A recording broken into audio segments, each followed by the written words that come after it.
Olá, bom dia. A hora exata são 8h10 da manhã. Hoje é o dia 26 de fevereiro de 2022. Daqui a pouquinho nós vamos começar mais um debate filosófico. Vamos refletir em torno do equilíbrio das emoções. A nossa percepção sobre a vida, nossa visão do mundo e a nossa visão de nós mesmos. Iremos utilizar como base a filosofia estoica. Vamos meditar em torno de várias mensagens do Zenão de Cítio. Vamos refletir também sobre alguns princípios e ideias de Sêneca, de Epiteto, de Marco Aurélio, em torno dos nossos próprios desafios.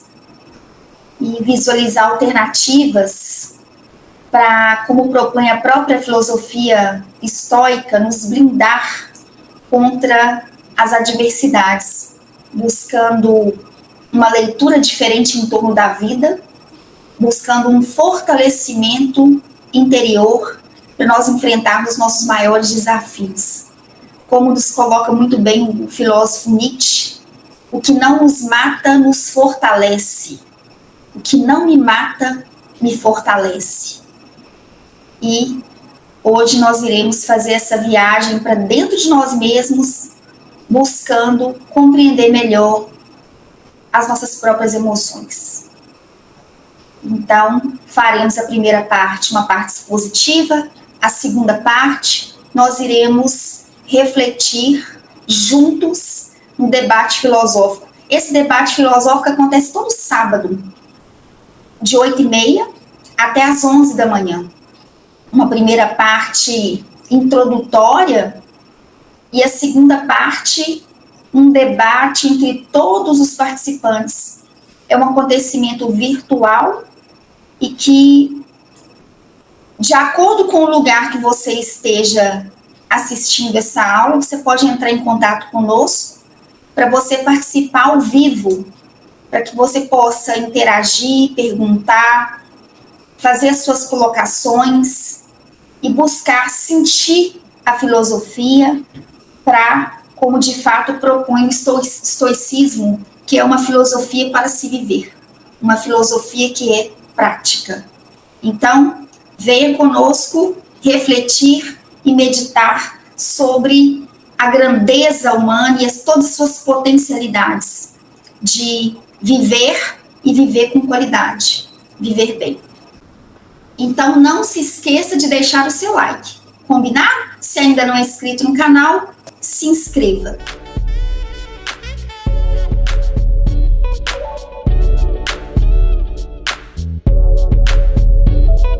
Estudo comparado é bom, porque você aprende a ler de tudo. Você aprende a pegar um artigo científico ali, mesmo que a gente não entenda tudo, você vai extraindo os pontos e vai comparando com as linhas de pensamento, com as filosofias. Ou seja, é muito bom fazer estudo comparado. Porque você, ao invés de você estudar uma coisa só, que vai limitar o seu pensamento, você expande o seu modo de enxergar a vida, de entender e de pensar. Vamos supor, se eu pego só cristianismo para estudar, eu vou ter visão de um ponto. Mas se eu pego o cristianismo, eu não vou dizer nem o cristianismo, né? O ensino do Cristo, que é o ensino filosófico do Cristo. Eu pego Dhammapada de Buda, eu pego Bhagavad Gita, entende? Helena Blavatsky, a mãe do ocultismo, eu pego Hermes Trismegisto, e aí eu vou estudando tudo isso, eu vou conseguindo perceber que algumas máximas existem em todas as linhas de pensamento e todas as escolas religiosas, ou escolas do pensamento. Aí você percebe que existe algo muito bem arquitetado na vida, no sentido da compreensão humana, da sabedoria dos grandes gênios. Por que será que um princípio ele surge lá no Egito, depois ele surge num outro ponto? Você fala, gente, que comunicação é essa que existe? E aí o Jung vai falar pra gente sobre os arquétipos, né? Componentes extremamente fundamentais dentro da nossa própria estrutura, a estrutura humana. Então, é o convite que eu faço. Sempre quando for estudar, em vez de analisar só um aspecto, um ponto, procura visualizar outros aspectos, outros ângulos, e se aprofundar na ideia, sem fechar a questão, sem dizer, tá certo, tá errado, isso pode, isso não pode. Entre o preto e o branco existe uma variação de cinzas. Isso é uma análise filosófica. Eu devo, talvez é o mais adequado, o que eu posso fazer de melhor? Sempre assim, investigativo. Nada de fechar a questão, de bater o martelo. Não, o filósofo, e a proposta do debate filosófico é isso. É para fazer com que todo mundo entenda que nós somos, a nossa natureza em si, nós somos filósofos. Ou pelo menos temos que tomar consciência disso e agir conforme. Agir como filósofos, né? Sempre com o espírito investigativo. Sempre com o espírito sequioso pelo conhecimento, pelo saber, pela sabedoria. Sábio são os grandes gênios, homens e mulheres da história. Os grandes gênios, é um indivíduo que ele já passou do filósofo e virou um sábio. Um Jesus de Nazaré, um Shakyamuni Buda, um Hermes Trismegisto, esse é o sábio. Os grandes sábios da história. Uma Helena Blavatsky, que também traz um princípio, um ensino extraordinário. O filósofo é aquele que se relaciona com o conhecimento. Por isso que eles dizem assim, o filósofo é aquele que dialoga com os mortos. Porque ele vai refletir sobre Nietzsche, sobre Kant, sobre o Zenão, sobre o Sêneca, Marco Aurélio. Ele dialoga com os mortos. Esse momento é o momento de instigar a pegar o livro, a ler e na fonte. E na fonte. Deixa eu aprender aqui a ler Nietzsche. Deixa eu aprender a ler Kant. Deixa eu aprender a ler Platão. E por aí vai. Porque isso é uma coisa que é capaz que a gente desenvolva. Isso é nosso. Isso é da natureza humana. O ser humano é um ser inteligente. Um ser maleável. Que cria novas sinapses neurais. Que aprende coisas novas. Então isso faz parte da nossa natureza. O debate filosófico é para isso. Não é para ficar no achismo. Tem que chegar aberto. A gente tem que chegar aberto para desconstruir. Tem que chegar aberto com o interesse mesmo de criar novos hábitos, de investir no universo que ele é interior, sobre as questões principais da vida. Isso é o universo da filosofia. É o universo sim, da dúvida, da investigação, do olhar atento, do falar menos e ouvir mais. Lembra do Ganesha, da Índia? Orelhas grandes, não é? Por quê? Os ouvidos da sabedoria. A sabedoria possui ouvidos grandes, orelhas grandes, que eu preciso ouvir mais. E o barrigão do Ganesha? Por quê? Porque é o gestar o conhecimento. Lembra do... Inclusive, acho que foi na primeira aula, se eu não me engano, que eu falei sobre o Sócrates, que é o parteiro das ideias, né? Parteiro das ideias. Não tem como você viver uma coisa que você não gestou dentro de você. Não tem como você botar para fora algo que você não gestou dentro de você. O barrigão do Ganesha é isso. É um indivíduo que possui conhecimento. Como é que nós vamos viver uma coisa que a gente desconhece? Até para fazer um cafezinho tem que ter uma receita, não tem?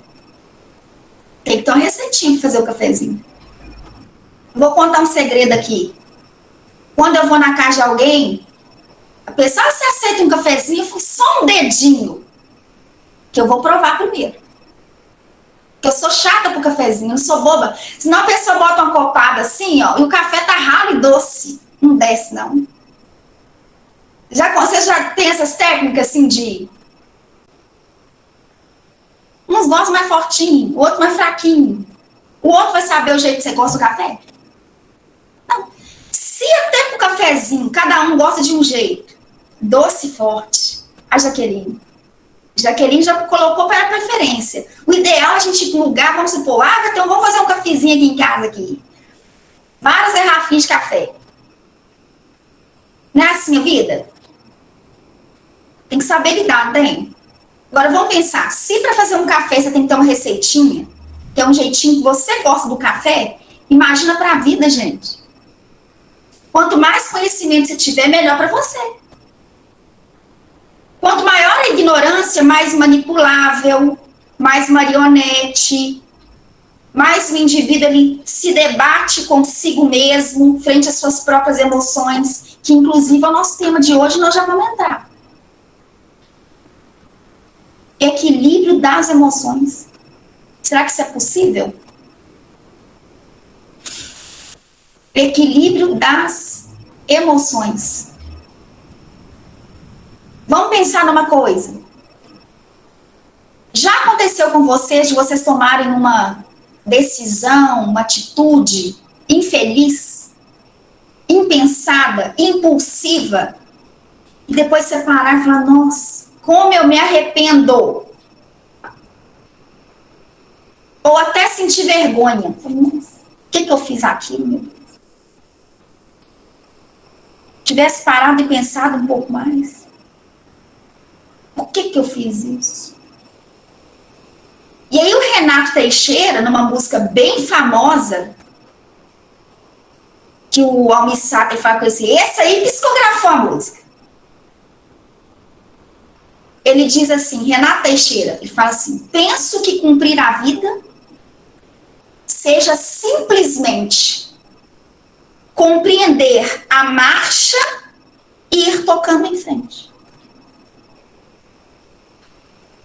Nossa, é complexo? Não, é inacessível. Não tem como acessar, não.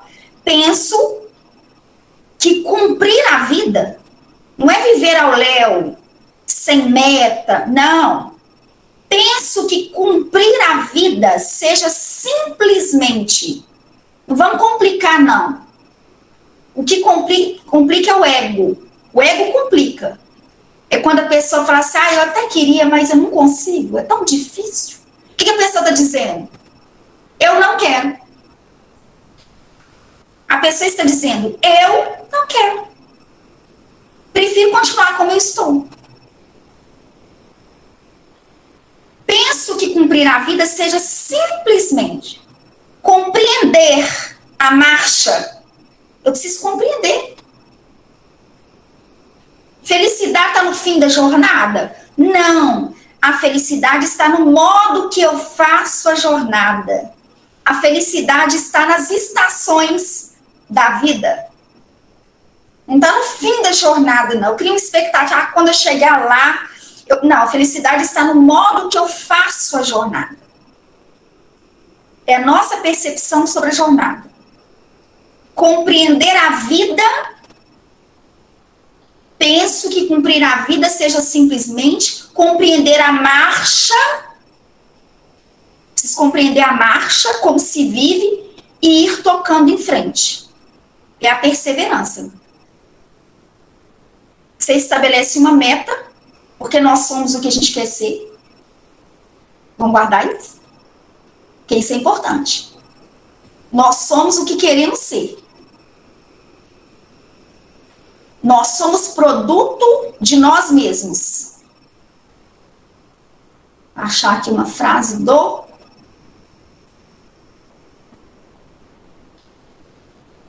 Sêneca.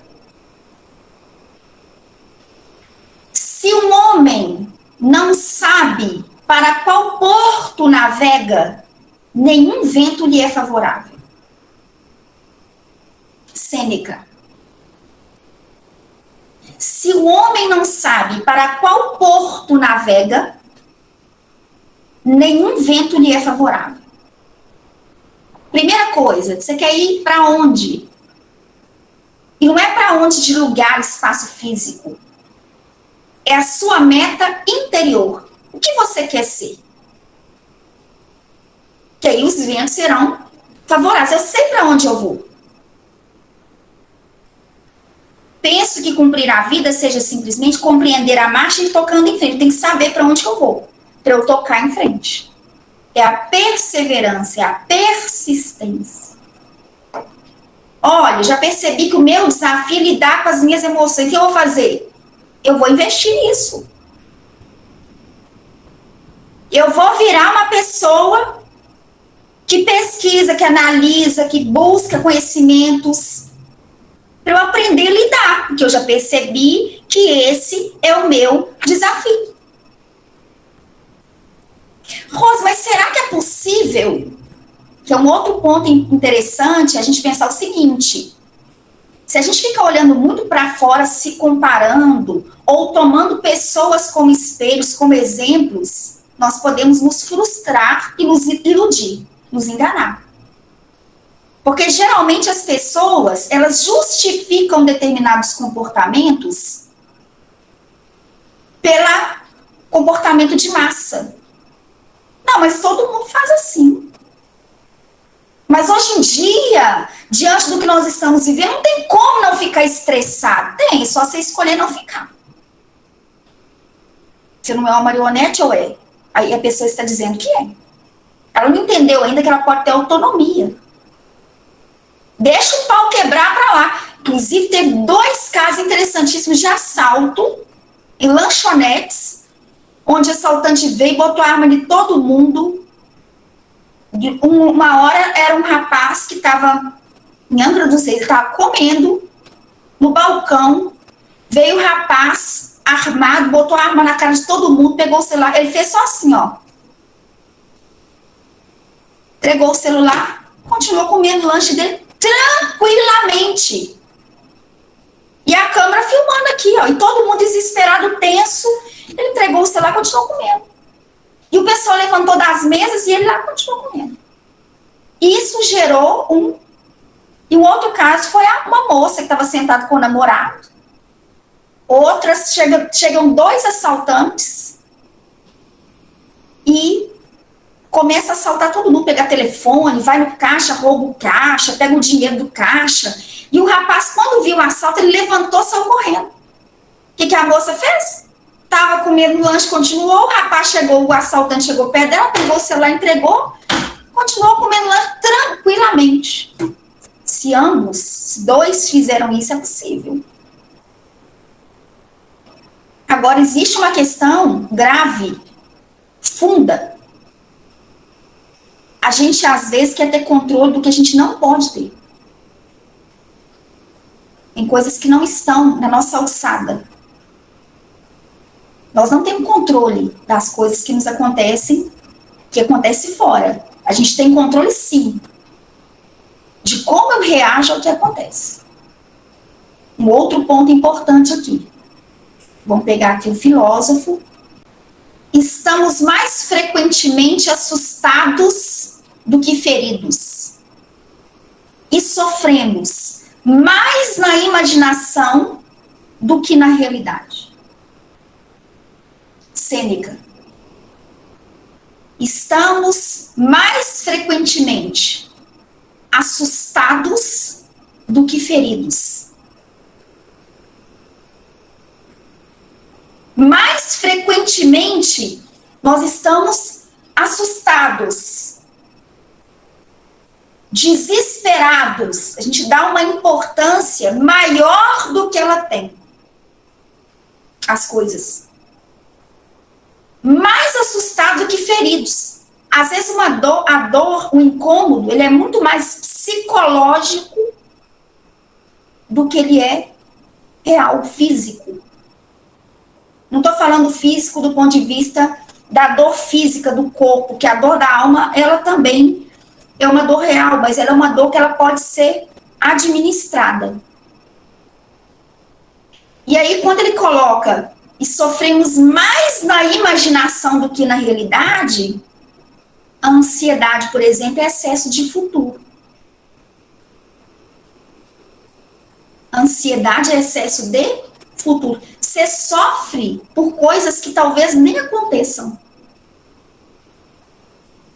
Então, olha como que o Sêneca ele é pontual. Mas aí vem um fator importante. Contribuição maravilhosa da neurociência.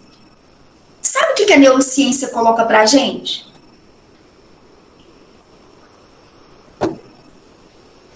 Nós não nascemos prontos. Os nossos estímulos emocionais, eles não são inatos. Isso é construído pela maneira com que eu interpreto as coisas. Por isso que algumas pessoas reagem de uma forma mais equilibrada e outros dão uma interpretação muito mais trágica de um mesmo processo. O acontecimento é o mesmo, as reações são diferentes, porque a visão de cada um dá uma intensidade maior no campo do pensamento e na interpretação entre emoção e sentimento. Porque qual que é a diferença entre a emoção e o sentimento? A emoção é física. Ela é uma reação física, o batimento cardíaco. É a coisa ofegante, é o que você sente em primeiro momento. O sentimento é como eu interpreto a sensação, é como eu vou lidar com a sensação. Conseguem perceber a diferença? Não quer dizer que a pessoa sente uma fúria, que ela precisa agir como um leão. Porque a emoção instintiva é importante para a gente. Está dentro de um mecanismo de proteção, de autoproteção. Você precisa sentir alguma coisa. A questão é como nós vamos lidar com isso e o que eu faço em relação ao que eu sinto. Do ponto de vista da emoção. Aí, a tomada de consciência do que eu estou, das sensações, chama-se sentimento. Tá dando para ter uma ideia? E aí, o que a neurociência coloca pra gente? O nosso cérebro, ele é maleável. Ele tende a agir pelo automatismo, no sentido de ele tende a replicar um comportamento já antes conhecido e estabelecido. Então, se eu criei um hábito de a cada vez que eu me sinto afetada, eu tomo uma atitude agressiva, isso deixou uma marca.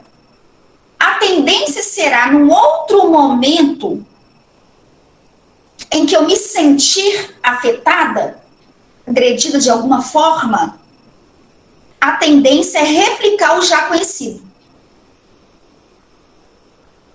Por quê? Porque deixou uma marca ali. Psicológica. A questão é, podemos criar novas sinapses neurais. Podemos expandir a nossa forma de ver a vida para a gente, através de uma consciência que é desperta, falar assim, beleza, isso aqui, ó, que é a reação agressiva, isso aqui eu já sei que eu faço mesmo. É o famoso você bate, depois você pede desculpa. Ai, você me perdoa, tava... Tem uma vergonha pra gente, porque nesse ponto é um total desgoverno de si, né? É um total despreparo. Porque no fundo, ninguém tem condições de nos afetar, a menos que a gente permita isso. E aí nós vamos descobrir o que está por trás dessa afetação. Por que uma fala do outro nos agride tanto? Que ameaça é essa que a gente sente com a fala do outro? Uma agressão de uma outra pessoa. Então vamos pensar uma coisa aqui que é bacana pra gente. Vamos supor que a Alessandra aqui vira e me faz uma colocação sobre a minha personalidade. Isso é uma percepção dela.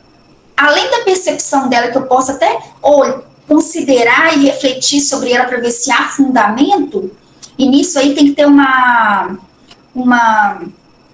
honestidade muito grande de mim para comigo, Porque senão eu vou me auto-boicotar. Não, a Alessandra tá viajando. Não, deixa eu pensar para ver se a fala dela tem fundamento na fala dela. Isso é uma pessoa que está aberta para se modificar. Agora, se a Alessandra estiver viajando, fala, isso é a percepção da Alessandra, porque a gente às vezes tem visões distorcidas das pessoas. Vocês já perceberam? A gente rotula a pessoa, a gente opina com base em aparência, aquilo que a pessoa transparece que é. Nem sempre aquilo condiz com a realidade. Vide as grandes personalidades que se dizem ser pessoas muito equilibradas, muito... Quando você vai ver, é o rótulo, é a capa. Mas na essência mesmo, o que é a pessoa? Quem é a pessoa, na essência? E aí, se eu olhar e falar assim, não, mas isso é uma visão da Alessandra, eu não preciso me inquietar com isso, porque a opinião do outro é do outro. O que o outro pensa de mim é uma questão do outro, é um problema do outro. Entende? O que eu penso de mim é uma questão minha. E o que eu penso do outro é uma questão minha. Tá dando para ter uma ideia? Vamos supor, se nós pegamos alguém para Judas, vamos detonar com a pessoa. O que eu penso da pessoa, como eu julgo a pessoa, como eu condeno a pessoa, isso fala de mim. Isso fala muito mais de mim. Isso é um problema meu, não é da pessoa. Porque a pessoa tem as questões dela. Ela vai arcar com a consciência dela. Então, a gente já começa a entender o quanto, em muitos momentos, nós agimos de forma infantil, o quanto nós somos afetados pelas opiniões alheias. Não basta a nossa própria consciência do dever bem cumprido, ou não também. Mas antes que alguém me diga o que eu sou, eu preciso saber quem eu sou. Eu não posso ficar dependendo. Fulano, o que você acha que eu sou? Você poderia me falar que... Não, mãe. E a sua capacidade de se autoavaliar? De se auto-observar? De chegar em determinado momento e falar, nossa senhora, eu tenho agido aqui de uma forma muito automática. O meu cérebro já tem essas previsões do automatismo, eu estou sempre agindo de forma automática. Nós refletimos sobre isso nas semanas anteriores. Na segunda aula, principalmente. Então, deixa eu criar aqui novos comportamentos. Na hora que me vem a agressão, que eu me sinto afetada, eu preciso criar a consciência, parar e dizer assim, tá, agora esse é o momento de agir de uma forma diferente, para eu criar estímulos diferentes. Para começar um processo de mudança. E aí eu vou me afetar cada vez menos, que eu começo um processo de desgoificação. O orgulho vai diminuindo. E aí chega um ponto que a pessoa, vamos supor, a pessoa vira e fala, mas você é muito ignorante, você é egoísta, fala com o outro, né? Aí a pessoa com consciência de si fala, nossa, você tem toda a razão, você acredita nisso? Eu estou trabalhando exatamente para transformar esse ponto meu de melhoria, transformar assim numa virtude, porque isso é uma virtude em potencial. Isso a pessoa tem consciência de si. Quando alguém detecta o ponto de melhoria e joga na cara do outro, a pessoa já sabe. É o que Karnal fala assim, se alguém me chamar de careca, é sinal que a pessoa consegue enxergar que eu sou de fato um cara. O que eu vou me ofender?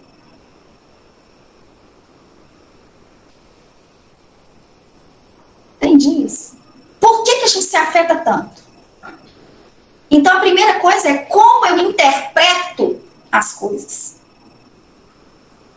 E aí o Marco Aurélio fala pra gente que a felicidade da vida ela está relacionada a como eu interpreto as coisas. A gente dá muita importância a coisas pequenas, gente. Vamos levar a vida com mais leveza, mais zoeira. Vamos levar a vida com mais leveza. Se eu fico pensando só que as pessoas estão me criticando, as pessoas... E você? Para e olha para você. Desarma. Você não é o centro das atenções. A vida não gira em torno de você, não. Tá vendo, Hélio? Tá vendo como é que a gente vai cavando, e eu vou cavando terapeuticamente, vocês podem ficar tranquilos. Ninguém vai sair daqui surtado. Nós vamos cavando aqui com Sêneca, com Marco Aurélio, com Zenão, com Epiteto, aos poucos, gradativamente. Você vai descobrindo. Tem gente com a síndrome de perseguição. Acha que todo mundo tá... Baixa a bola, que você não é a última batatinha do pacote, não, filho. A última água mineral do deserto, não. Baixa a bola. E aí vem os pontos importantes. Devemos criar uma personalidade, estruturar uma personalidade forte diante da vida. Uma das coisas mais maravilhosas que eu aprendi, primeiro de forma existencial, depois de forma filosófica. A vida é luta, aceita. Vida é luta. O seu desejo que a vida seja comercial de margarina, vocês estão entendendo? Não muda a realidade da vida. Por quê? Tem casa que nem margarina tem, para começar. Tem casa que não tem família. Tem casa que o modelo de família não é aquele apresentado pelo material de margarina. Muda tudo. Por quê? Porque aquilo ali é uma imagem falsa que vem. É a mesma imagem de estabilidade, de sucesso. Você pode ter tudo que você quer. Não pode. Você não vai ter o que você quer. Raríssimas vezes você vai ter o que você quer. Aceita. Estão vendendo um tanto de curso aí para propagar mentira. Nunca desista. Aí a pessoa fica amassando aquele barro. A pessoa, já era uma pessoa ter mudado o comportamento. Vou abrir mão disso que está me prejudicando. Aí a pessoa, o outro vem e fala assim, não desista nunca. E você vai continuar a vida inteira agindo do mesmo jeito? Eu não tenho que desistir disso que está me fazendo mal? Conseguem perceber que não é frase pronta? Eu preciso refletir se faz sentido. Que tem coisas que nós não temos que desistir. A vida também é perder. Por isso que tem que estudar filosofia. Vamos refletir sobre a vida, como a vida é, e não como eu gostaria que a vida fosse. O que tem para hoje? Inclusive foi o que a Meirinha já, no material que nós passamos para vocês estudarem, primeira frase é essa. Você estuda para quê? Para ser feliz, tem que estudar para ser feliz. Mas é uma felicidade, não aquela felicidade lá do bolso cheio de dinheiro, do milhão, não sei quantos milhões, da estabilidade que você tem hoje, amanhã você perde. Tá aí na mídia, não precisa nem te falar, tá aí. Você tem um Mike Batista, você tem todo dia um milionário, um indivíduo que é o poderoso, perde aqui. Isso não é uma mensagem pra gente? Você perde até o corpo. Porque vem um vírus e detona com a gente. Gente, nós somos seres frágeis e vulneráveis. A vida é luta. Diz o filósofo Nietzsche, o que não me mata, me fortalece. E aí as pessoas hoje em dia estão muito fragilizadas. O outro faz uma crítica, uma observação, a pessoa fica uma semana chorando. Vamos nos fortalecer? Vamos entender a vida, observar a vida sem negacionismo, porque negar não é resolver também.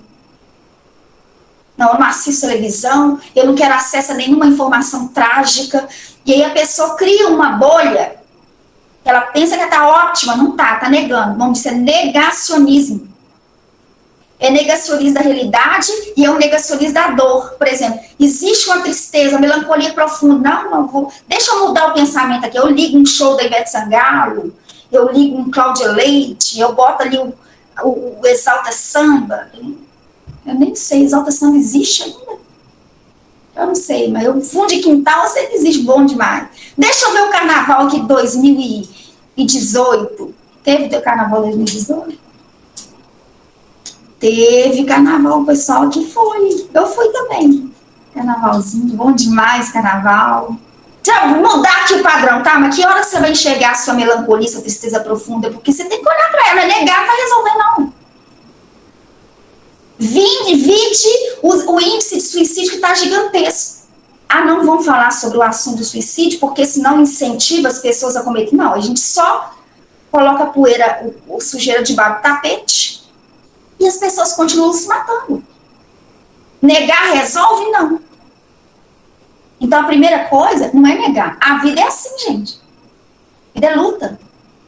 A vida é tsunami. A vida é furacão. Para as pessoas que lidam com isso todo dia, com o furacão, de sempre em sempre estão lidando com isso, eles se preparam para isso, não se preparam? Se preparam, tem sirene, eles criam mecanismos, fazem treinamento. O que significa? Que eu preciso me preparar para a vida também, mãe? Uai. Mineiramente falando, nós vamos preparar para a vida. Uai. Vida é luta, mas nós vamos viver comendo um pão de queijo. Tomando um bolinho de café. Não é? É a vida? Mas eu vou viver com o que eu tenho e da melhor maneira possível. Porque não dá para abandonar o barco. E por falar em abandonar o barco, vamos lembrar do cruzeiro, do Costa Concórdia, onde eles colidiram, o navio colidiu com uma rocha e, se eu não me engano, foram 32 pessoas que morreram. E aí, o que acontece? O comandante do Costa Concórdia abandona o navio. Ele simplesmente abandonou. E aí ele recebe uma informação. Onde você está, comandante? Tentou enrolar. Onde você está? Eu ordeno que você volte para a embarcação. Agora. Que comandante, hein? Comandante bom enquanto tá tudo bem, mas na hora que começa a naufragar, eu abandono o barco. Se virem vocês que estão no barco, estão no navio, se virem. Foi o que ele fez. E ele foi condenado a 16 anos de prisão por homicídios múltiplos. Pergunto eu, ele não estudou para aquilo? Ele não se preparou para ser um comandante? Ou ele não estava devidamente fortalecido para compreender que nós estamos no mesmo barco, gente? Nós estamos no mesmo barco. Não dá para fugir, não. O que nós precisamos é nos preparar. Pode acontecer. Então, tem que fazer o quê? Tá lá o avião, cai a máscara. A pessoa fica olhando. Agora tem que usar, eu não fui orientado para isso. Você tem um colete salva-vidas. Nós vamos fazer o que com isso? Agora usar. Porque foi orientado, foi para isso. A mesma coisa a filosofia para viver. Que é fácil eu pegar a Sêneca, dobrar, enfiar debaixo do braço e viver igual um demoniado diante da vida. Não dá para viver igual um demoniado diante da vida. Eu tenho que pegar o Sêneca, os ensinos, e eu tenho que criar uma relação entre o ensino e eu mesmo. Quando nós vamos tirar a legislação, fazer a legislação, você tirar a habilitação, você faz. Antes você faz a parte teórica, não faz?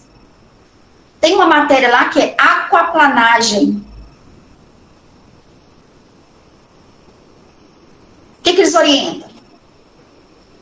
Quando você estiver na direção dos momentos de chuva, tome cuidado, que existe um mecanismo, um fenômeno que acontece, onde o acúmulo de água entre a água e o pneu faz com que o veículo perca o controle. Você não tem controle sobre o veículo. E quantas pessoas não morrem por causa disso? Porque você perde por completo o controle. E ainda assim, com a orientação, Acontecem os acidentes, mas a orientação é exatamente porque alguém pensou, alguém utilizou algo observado, um fato, um fenômeno, e disse, gente, ó, um alerta aqui. Esses são os sábios. Um alerta aqui, toma cuidado nos períodos de chuva. Tá dando para ter uma ideia, para acompanhar a linha de raciocínio? Então é importante pensar sobre isso, porque senão nós vamos agir como esse comandante. No momento que a nossa família mais precisar de nós podemos pular do barco. E resolve pular do barco? Não. Não resolve. O que resolve é, se vamos sofrer juntos. Com dignidade. A dor é um fato. A dor nos humaniza. Guardem isso. A dor nos humaniza. Quando eu sinto a minha fragilidade, a minha dor, a minha pequenez diante da vida, dentro desse contexto, tá? Porque num outro contexto, se a gente for analisar, nós somos grandes, poderosos, devido ao nosso potencial de realização. Mas nesse sentido, nessa conotação, nós somos frágeis, vulneráveis. Nós somos como poeiras no deserto. Nós somos muito frágeis. Uma vez que eu entendo isso, eu paro de ficar duelando com os outros. Porque todo ser humano é frágil. E aí eu crio, ou eu posso criar, dentro de um processo de um investimento constante, uma rede de apoio, de fortalecimento social, por exemplo.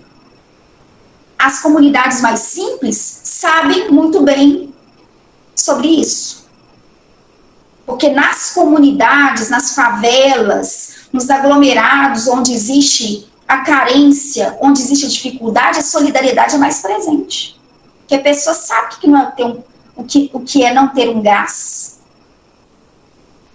O que não é não ter o que comer. Sabe? A solidariedade ali, ela é maior. Por quê? Porque a dor nos humaniza. A dor é algo incomum. A questão é a gente tomar consciência disso. Essa é a questão. A questão é tomarmos consciência disso, de que a dor nos humaniza.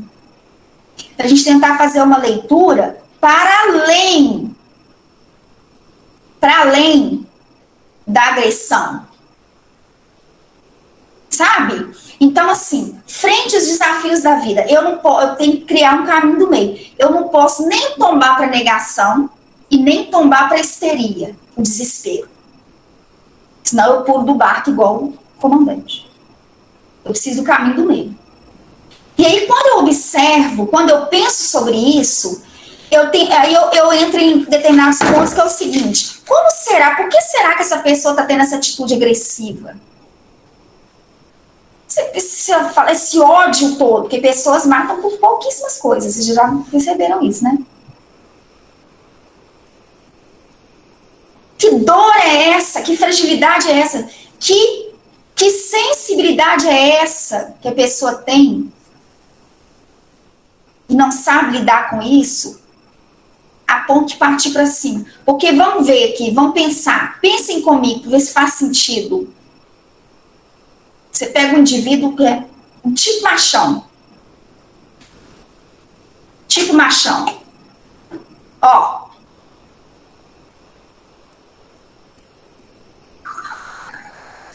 Como vocês reagem em torno disso? Inveja. Desejo de tomar o café da Rose. Cafezinho. Você pega lá o machão, né? Nossa, seu machão quer provar que ele é o bam. O tempo todo quer mostrar que é o forte, que é o bom, que é o poderoso. Parte pra cima mesmo. Tudo quer resolver na base do murro. O que esse comportamento quer dizer?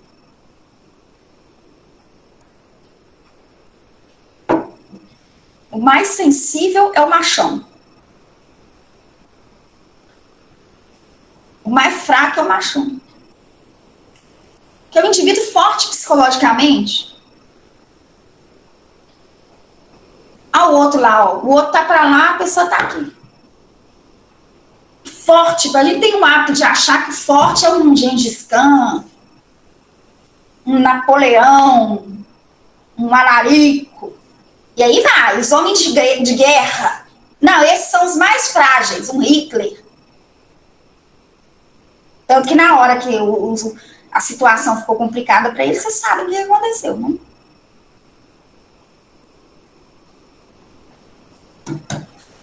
Esses são os mais frágeis. Forte é quem? Quem que é forte? É Jesus de Nazaré. Isso é forte. Pai, perdoa-lhes, que eles não sabem o que fazem. Entende a pequenez humana, a ignorância humana, a ilusão. É um Gandhi, claro que com as devidas proporções, né? É um Gandhi que é colocado, jogado para fora do trem, ele reverte aquela indignação dele em favor do coletivo e não individual. Vocês já observaram como que a gente tende a tomar as coisas tudo pro pessoal? Tudo pro individual? A gente pensa pouco no coletivo. A gente briga não é por interesse coletivo. Pode observar. Observa isso. E detalhe, em muitos momentos a gente até rotula a causa como sendo uma causa coletiva, mas a briga é individual. Você vai ver a pessoa é cheia de conflito e descarrega o conflito todo em nome de uma causa. Tem que se observar também. O que o Gandhi fez? Pegou a indignação dele, reverteu aquilo. Grandes gênios, como um filósofo Giordano Bruno,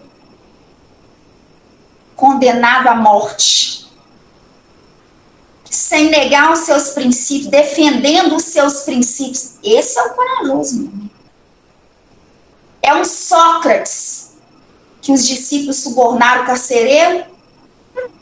Foge, ele falou, fugir para quê? Porque você foi condenado à morte. Ele falou, quem que não vai condenado?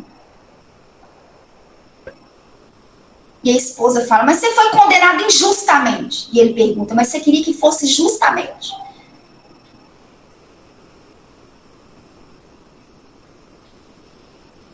E aí o Giordano Bruno, na hora da sentença dele, ele vira e fala assim, vós que pronunciais a sentença, treme muito mais do que eu que a recebo.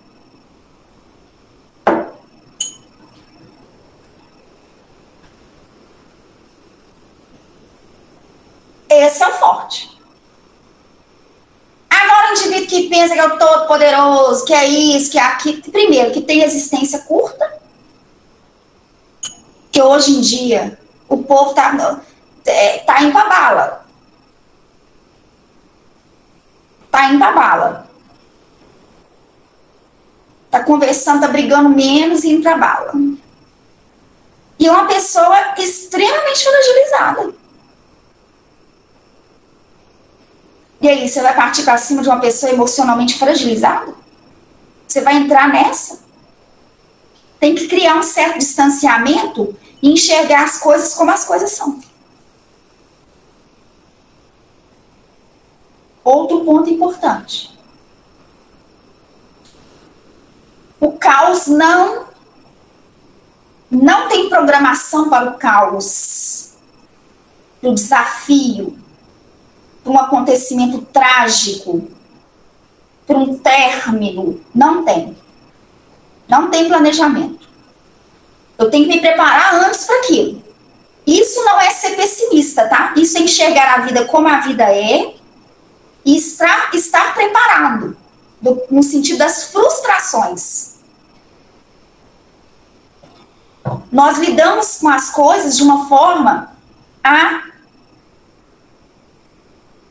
desenvolver um apego muito grande, um desejo de que aquilo seja sempre constante, fixo, permanente, ignorando um princípio da vida que é o devir. O que é o devir? é o vir a ser constante. Nada é fixo, nada é permanente. Tudo é transitório.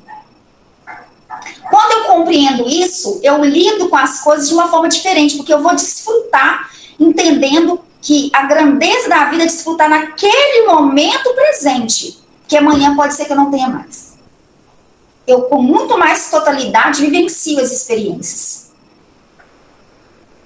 Então, a questão do estoicismo é exatamente essa compreensão da vida. Essa é a compreensão da vida. Se eu sei que tudo muda o tempo inteiro, por que eu vou criar uma expectativa de que as coisas permaneçam fixas? Fulano é meu marido. É minha esposa. Tudo bem que dizer nossa esposa não combina muito. Mas eu quero chamar a atenção para o sentido da objetivação. Fulano está comigo até quando fulano quiser.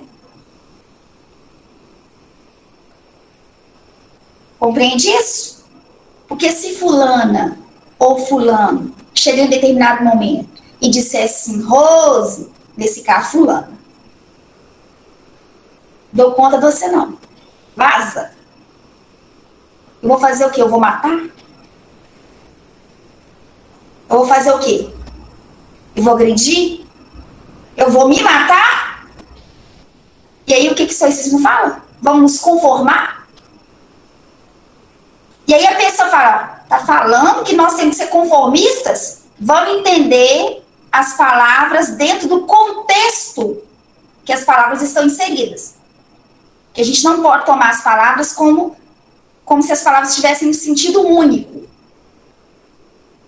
Né? Existem sentidos vários numa mesma palavra. A água, ela está conformada ao copo. Isso é uma característica da água. Se você pega uma garrafa e tomba ela vai se conformar, ela vai sempre ficar na horizontal. É a característica da água, ela está conformada. Se eu coloco a água aqui num outro recipiente com um formato diferente, o que ela vai fazer? Ela vai se acomodar, ela vai se conformar ao formato. Eu preciso estar preparada, sabe o camaleão que ele se... Sabe? O camaleão? Que ele vai se adaptando para se proteger, para se manter camaleão. Nessa conotação, nessa característica, é uma estratégia inteligente.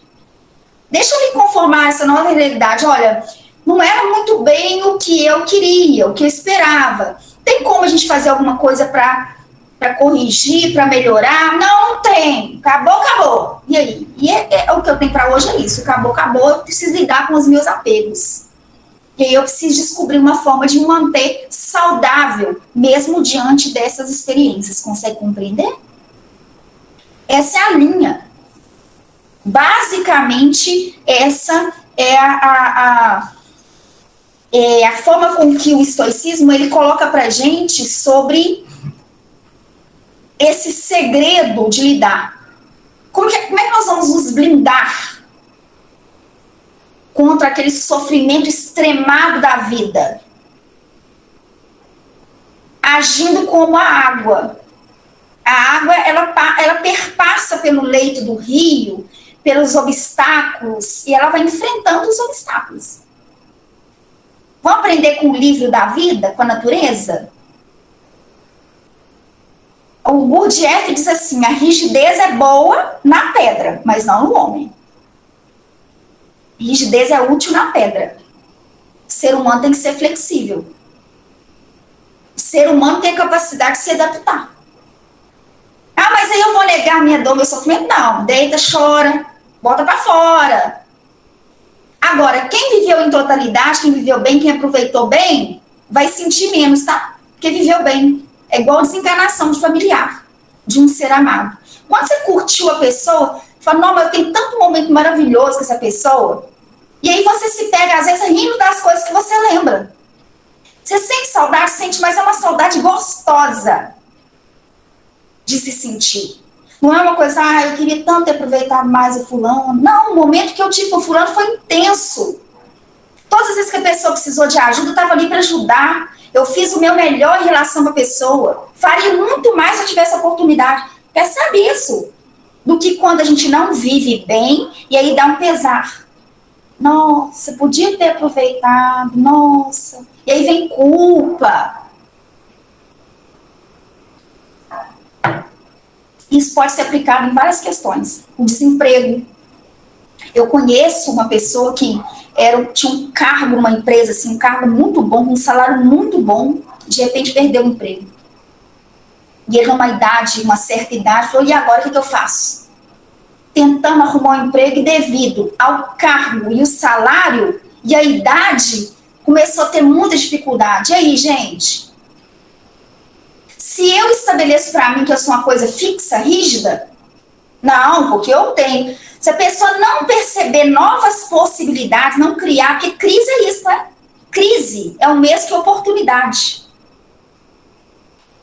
Isso não é fantástico? Tem um amigo meu que falou assim, teve uma crise brava aí, lancei 2 produtos na minha empresa por causa da crise. A Loísa, gente finíssima. Né, Lulu?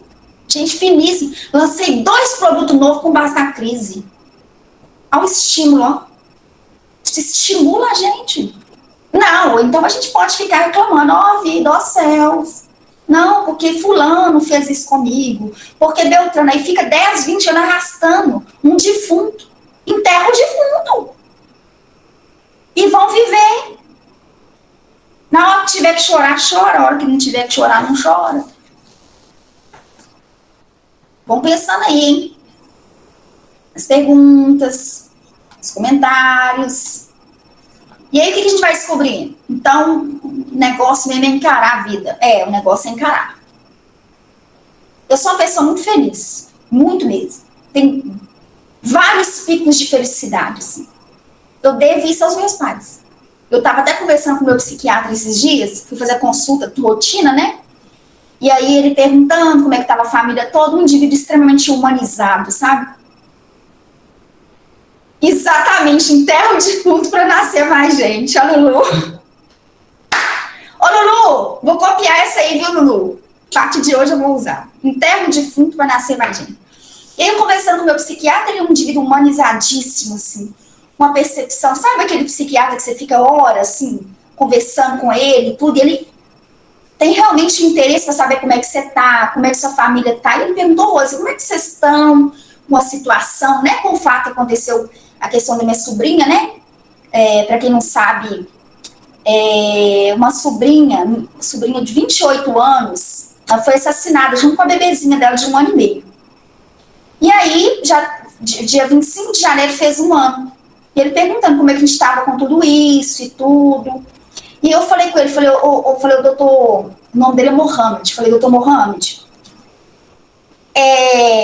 nós passamos pela situação assim de uma forma muito, muito equilibrada. Todos, a família inteira, assim. Sofremos muito, porque a pessoa acha que o passar de forma equilibrada é negar o sofrimento. Não é isso, a dor existe.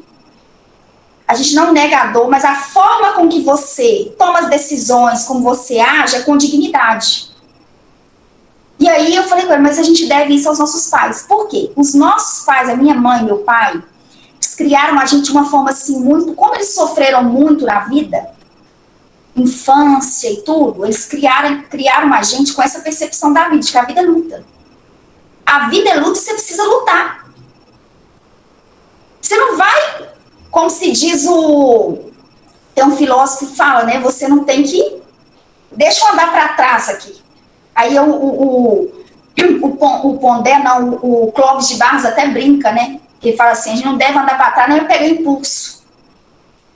Você tem que enfrentar, você tem que agir como guerreiro diante da vida, né? Isso é base familiar.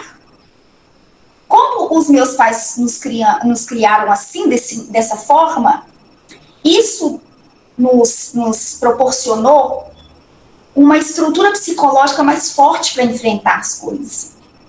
E aí uma frase que eu ouvi da minha mãe, a pessoa virou para ela e falou assim, não, você tem que viajar para você espairecer. Ela falou, mas eu vou deixar minha família nesse sofrimento aqui e vou viajar.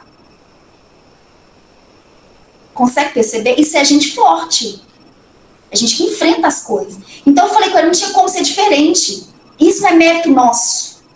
Aí eu falei, né, da minha irmã, que é uma fortaleza, né, uma mulher que perder fisicamente a filha nessas situações, permanecer vivendo, e vivendo com garra e tudo, tem que ser uma pessoa muito forte, psicologicamente falando, para conseguir lidar com a dor, que a maioria não consegue suportar essa dor. Falei, isso é mérito dos meus pais.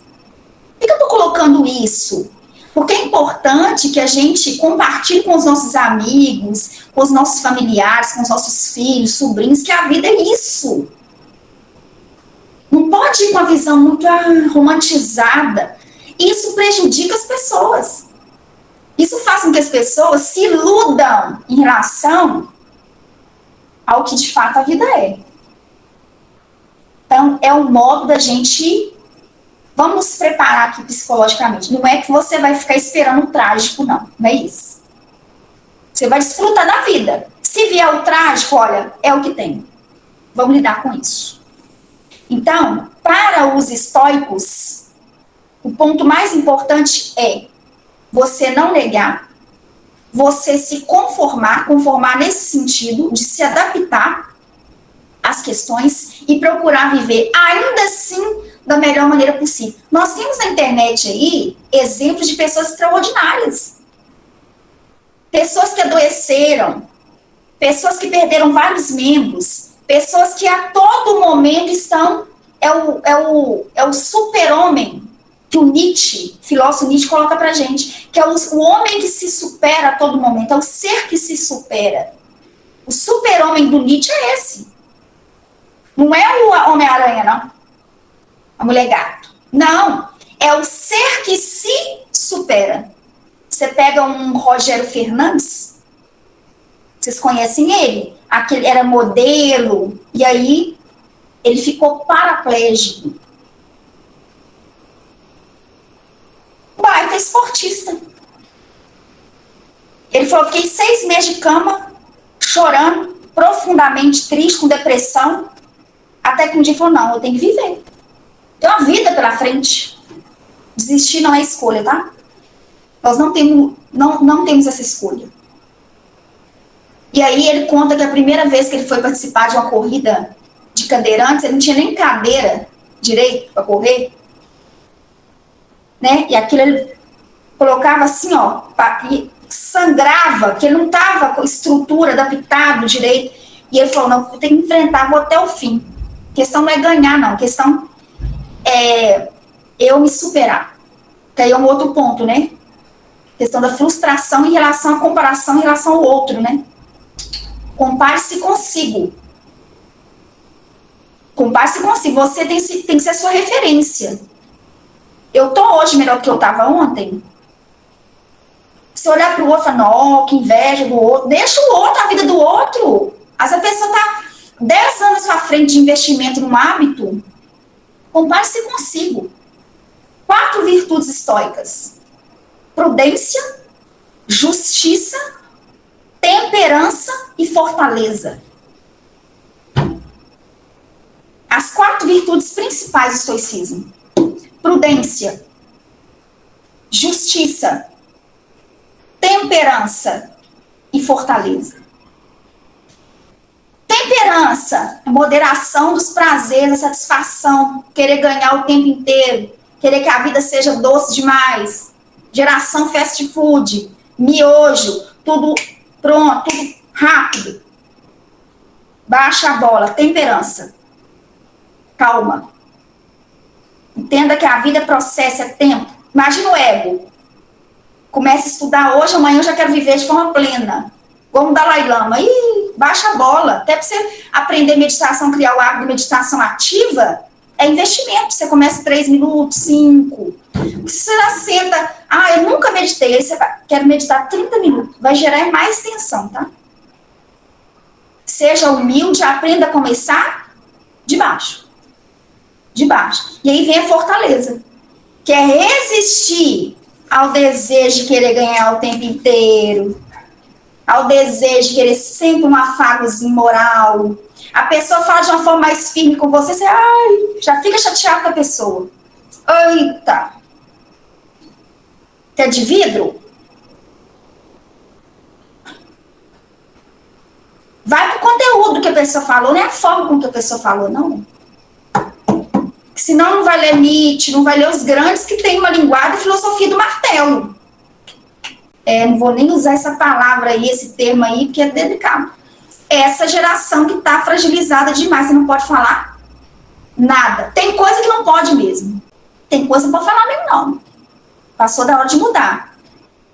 Então, quanto a eu me adaptar em relação a novos termos, ao respeito pelas personalidades, pelas características, pela humanidade do outro, isso é uma coisa. Quanto a mim, eu preciso me fortalecer. Entende isso? Porque, por exemplo, eu não consigo mudar a mentalidade de um homofóbico. Mas como eu lido com a homofobia dele, isso aí é uma coisa que eu tenho que investir. Porque o homofóbico não vai mudar porque eu não quero, não. Então, a base filosófica aqui pra gente, nós estamos refletindo, pegando Sêneca, Epicuro, Marco Aurélio e o fundador, que foi o Zenão de Sítio. Agora eu vou fazer leitura de algumas frases aqui, e depois nós vamos explorar, fazer um debate filosófico disso, tá? Primeira frase, algumas aqui eu vou até repetir, que eu peguei um contextozinho que eu vou repetir só para facilitar. Epiteto. A riqueza não consiste em ter grandes posses, mas em ter poucas necessidades. A riqueza não consiste em ter grandes posses, mas ter poucas necessidades. Eu vou falar um pouco mais sobre isso daqui no segundo bloco, mas é necessário que a gente separe o que é de fato necessidade e o que é supérfluo, né? A gente está tomando, às vezes, sofrendo por coisas que são superficiais, supérfluas, como se elas fossem necessidades. Você tem o poder sobre a sua mente, não sobre os eventos. Perceba isso e você encontrará a sua força. Marco Aurélio. Você tem o poder sobre a sua mente, não sobre os eventos. Perceba isso e você encontrará a sua força. Outra fala de Marco Aurélio. A felicidade de sua vida depende da qualidade de seus pensamentos. A felicidade de sua vida depende da qualidade de seus pensamentos. Quem não se contenta com o pouco, não se contenta com nada. Quem não se contenta com pouco, não se contenta com nada. As dificuldades fortalecem a mente, como o trabalho o faz com o corpo. As dificuldades fortalecem a mente, assim como o trabalho faz com o corpo. Essa frase é de Sêneca. E a frase anterior é de Epicuro. O homem não se preocupa tanto com os problemas reais, quanto com as ansiedades imaginadas sobre os problemas reais. O homem não se preocupa tanto com os problemas reais, quanto com as ansiedades imaginadas sobre os problemas reais. Nada, na minha opinião, a melhor prova de que uma mente bem organizada é a capacidade de um homem parar exatamente onde está e passar algum tempo em sua própria companhia. Essa é a frase de Sêneca. Nada, na minha opinião, a melhor prova de uma mente bem organizada é a capacidade de um homem parar exatamente onde está e passar algum tempo em sua própria companhia. Sêneca.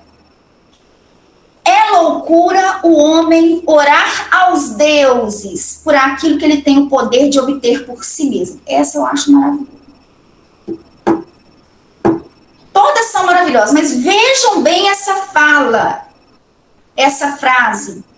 É loucura um homem orar aos deuses por aquilo que ele tem o poder de obter por si. Epicuro. Fantástica, né? O segredo é fazer companhia apenas às pessoas que te inspiram, cuja presença exige o que você tem de melhor. Isso é maravilhoso, porque tem gente que desperta o pior na gente. Já observaram isso? O segredo é fazer companhia apenas às pessoas que te inspiram, cuja presença exige o que você tem de melhor. Epiteto. Se o homem não sabe para qual porto navega, nenhum vento lhe é favorável. Se um homem não sabe para qual porto navega, nenhum vento lhe é favorável. Estamos mais frequentemente assustados do que feridos, e sofremos mais na imaginação do que na realidade. Sêneca. A vida é muito curta e ansiosa para aqueles que esquecem do passado, negligenciam o presente e temem o futuro. Sêneca. A vida é muito curta e ansiosa para aqueles que esquecem o passado, negligenciam o presente e temem o futuro. Só para a gente ter uma ideia, esse conteúdo nós vamos colocar como sendo um conteúdo de 300 anos antes de Cristo. Mas ele é um conteúdo atemporal. Ele não tem prazo de validade. E por que é importante a gente ressaltar isso? Porque um ensino desse nível não morre. E esses pensadores também, eles não morrem, porque a memória, o modo de vida, os sentimentos e pensamentos deles permanecem dando vida a muitos outros. Então, eu estou colocando isso para a gente não pensar que o novo é sempre o melhor. Tem coisas que, volta a repetir, o tempo passa e não perde seu valor, é atemporal, não é temporal. Então, nada melhor do que a gente olhar para trás, pegar referências, princípios do passado, para a gente atuar no presente, aplicar esse conteúdo no presente. Que fica esse convite para nós. A gente dialogar mais com os mortos, para a gente conhecer mais sobre os grandes pensadores, as grandes pensadoras, os grandes filósofos, né? Para a gente ampliar nossa forma de enxergar e ver a vida. Combinado, gente? Vamos para a segunda parte.